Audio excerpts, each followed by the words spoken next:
¿Dónde está la Argentina hoy en términos de percepción de la gente? ¿Hay una polarización tal como la sociedad política dice y transmite, o la gente está en otro andarivel?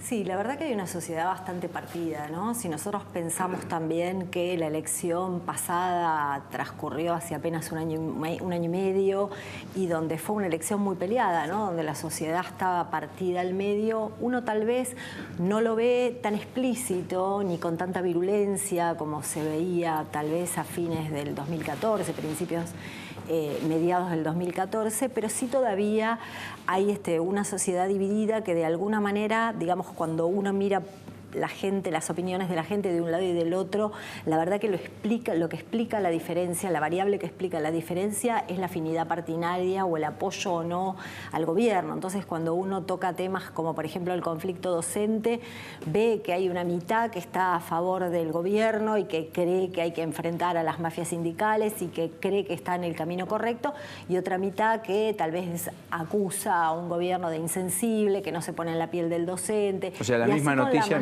observada con dos prismas. Exactamente. Tenemos Clarín y Página 12 casi permanentemente. Muy partido, muy partido. Y de hecho, tal vez incluso en las preocupaciones de la gente hay una... a ver, las preocupaciones son siempre las mismas, ¿no? La inseguridad, los temas económicos, la corrupción, pero cuando uno los segmenta en función de una afinidad partidaria, es cierto que aquellos que apoyan al gobierno, que aprueban la gestión y que son más afines a este gobierno, tienen preocupaciones que tienen más que ver con lo institucional, que tienen más que ver con la inseguridad, con la corrupción o con temas institucionales, y otro segmento que en general es el que no aprueba la gestión de gobierno, el que es menos afín, ¿no? O más afín tal vez al peronismo, al kirchnerismo y demás, que tienen preocupaciones que tienen que ver más con lo económico, ¿no? Que tienen más que ver con el tema de tarifas, con la inflación, con la pobreza. ¿Y ahí el gobierno está pudiendo remontar la cuesta abajo de las encuestas de fines del verano, digamos, o no? Sí, a ver, el gobierno pasó su peor momento, te diría, en el mes de febrero, y tuvo una explicación. También en ese momento el caso del correo tuvo un gran impacto, justamente por esto, porque el segmento que más apoya al gobierno es muy sensible a este tipo de temas, entonces tuvo una caída que ahora comenzó a remontar. Nosotros tenemos muy partido también en esto, tenemos al gobierno con 44% más o menos de aprobación y de desaprobación. En febrero había tenido una caída de 3 puntos, 4 puntos que logró remontar. O sea, en febrero tenía más imagen negativa que positiva. Sí, sí, fue la primera vez. ¿Y eso hoy está equilibrado? Hoy está equilibrado. La verdad es que lo que nosotros vemos es, a ver, de acuerdo a nuestros números, el gobierno tuvo una caída de 10 puntos del inicio hasta ahora, ¿no? Lo comenzamos midiendo un poco menos, 8 puntos, 9 puntos. ¿Eso es mucho o es poco? Porque esto tiene que ver, bueno, a ver, retrospectivamente, si nosotros lo comparamos, por ejemplo, con el gobierno de Cristina Kirchner, con los dos gobiernos de Cristina Kirchner, Cristina siempre comenzó con más nivel de popularidad, ¿no? Porque, bueno, ganó una elección en primera vuelta con el 54%, la otra elección del 2007 también en primera vuelta, pero en los dos casos tuvo caídas abruptas a los pocos meses, muy abruptas, de 20, 25 puntos. En el 2007 con el conflicto del campo, en el 2008 muy al comienzo, y en el 2011 cuando comenzó el cepo al dólar, la sintonía fina, y después la tragedia de 11, hechos de corrupción y demás, pierde 20, 25 puntos en muy pocos meses. Entonces, esta caída es mucha o es poca, y la verdad que el gobierno ha tenido un año difícil y ha seguido manteniendo que el efecto contraste al gobierno todavía le es funcional. Todavía le es funcional, creo que está basado muy fuertemente en las expectativas, más que en la realidad y en la situación normal. O sea, el gobierno logró convencer a la sociedad de que elijan más por futuro y por expectativas que por lo que pasa hoy. Las expectativas se siguen manteniendo.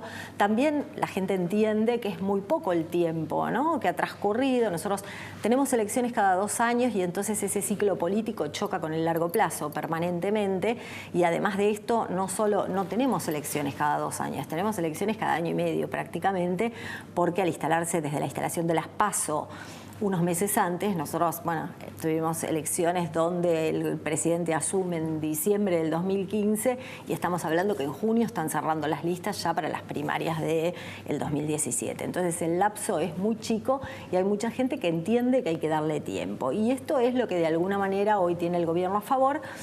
A pesar de que la realidad es que también hay un segmento de la población que está pasando una situación difícil y que está muy preocupado por temas que tienen que ver con la economía, donde el impacto de las tarifas fue fuerte. Básicamente conurbano, ¿verdad?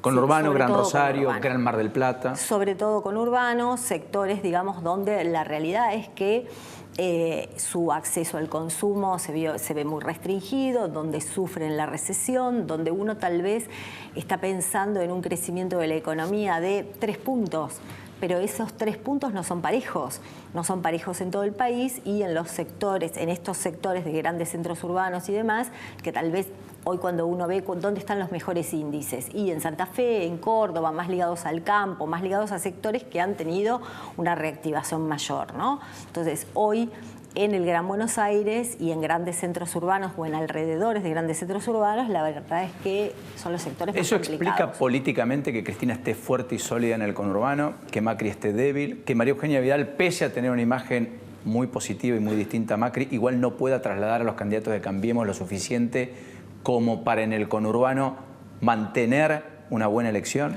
A ver, el conurbano siempre tuvo una preeminencia del Frente para la Victoria o peronista, ¿no? En algún sentido. De hecho, si uno mira la última elección, la elección que hace Vidal, que es una excelente elección, pero que pelea con un candidato que era un candidato muy débil, digamos, que era con amplio muy resistido, rechazo, ¿no? Por la opinión pública. Sin embargo, logra sacar casi 34, 35 puntos. Entonces, sí, pierden la matanza, pierden la tercera sección electoral. Pierden muchas secciones electorales. Vidal logra hacer una elección excelente, pero también convengamos que el peronismo tiene un piso, tal vez tiene un techo bajo, pero tiene un piso alto, ¿no? Y eso en una elección legislativa sirve y por eso la fortaleza. Yo diría también que el hecho de que Vidal no puede trasladar, no lo podemos decir porque la campaña no empezó, de hecho no se sabe quién es, o sea, se especula que Esteban Bullrich puede ser el candidato, que Gladys González, pero la realidad es que todavía no se sabe quiénes son los candidatos. Pues esa es la fórmula. Sí. Entonces, hoy parecería que esa es la fórmula, pero para el común de la gente, que te diría el 50% de la gente no sabe que se vota en el mes de agosto y octubre. Con lo cual, bueno, decir que no se puede trasladar todavía es muy pronto. Correcto. No nos olvidemos. Mira, Martín Insaurralde tenía en el 2013 80% de nivel de desconocimiento a esta altura de la campaña y llegó a la elección con 8% de nivel de desconocimiento. Entonces, una campaña te instala. Máxime desde el resorte del poder y del gobierno. En este caso, Cambiemos tiene más opciones que la misma oposición. Hoy yo te diría que se mantienen proporciones muy parecidas a las que se dieron en la última elección, ¿no? A ver, hoy tenemos un 25-30% más duro, ¿no? del peronismo, un 25-30% de Cambiemos, un 20-22% que sigue teniendo Sergio Massa en la provincia de Buenos Aires, y hoy están dadas más o menos así las fórmulas. La campaña no comienza, las fuerzas, ¿no? Por fuerza, y la campaña todavía no comenzó. Mariel, si la elección en Las PASO tuviera una interna el peronismo, como parece todo indicar, entre Randazzo Scioli, en principio Randazzo Cristina Fernández de Kirchner, Cambiemos va con candidato único y Massa con una lista única. ¿Eso debilita a los que van con candidaturas únicas? ¿Puede haber un efecto de ir a votar contra Cristina de la oposición en la PASO, aunque en la general no lo validen? La realidad es que... ¿O eso es ciencia ficción, digamos? Sí, lo que hemos visto hasta ahora, sí, tal vez es una madurez, digamos, de usar estratégicamente las PASO que hasta el momento no se ha dado. Hasta el momento, en general, la gente vota en las PASO como va a votar en la otra elección. Sí, tal vez después hay un voto útil, como pasó en el caso de la última elección, donde que bueno, Macri polariza. quedó por encima de la interna entre Massa y de la Sota, y entonces fue esa polarización después en la elección general. Pero esa cuestión de ir a votar en una PASO a un candidato que preferís que le vaya mal para que sea menos competitivo que el otro, la verdad que hasta el momento no se ha dado, ¿no? Por último, ¿impacta la decisión de la Corte del 2x1 en el clima político? ¿La gente qué observa? ¿Puede entender que eso es una decisión fruto de que está en el gobierno alguien que no hace un culto de la política de derechos humanos en desmedro de lo que pasó con Cristina Fernández de Kirchner?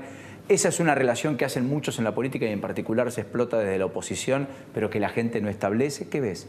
¿Mediste? Estamos midiéndolo ahora. La verdad no tengo datos todavía, pero porque estamos esperando también la marcha de mañana para tener una medición más completa. Pero la realidad es que también me parece que nos tenemos que acostumbrar a algo por lo cual también pedimos mucho, ¿no? Que es la independencia de los poderes. Entonces, hoy se asocia más así, bueno, esto fue influenciado por el gobierno, no. La realidad es que tenemos que acostumbrarnos a tener una cultura democrática como la que deberíamos tener, en la cual tiene que haber una independencia de poderes. Y entonces, esta es una decisión de la Corte, donde deberíamos entender que esto no es responsabilidad ni de este gobierno ni del gobierno anterior. Mariel, gracias por este ratito. No, sé que tenés por favor. otro compromiso.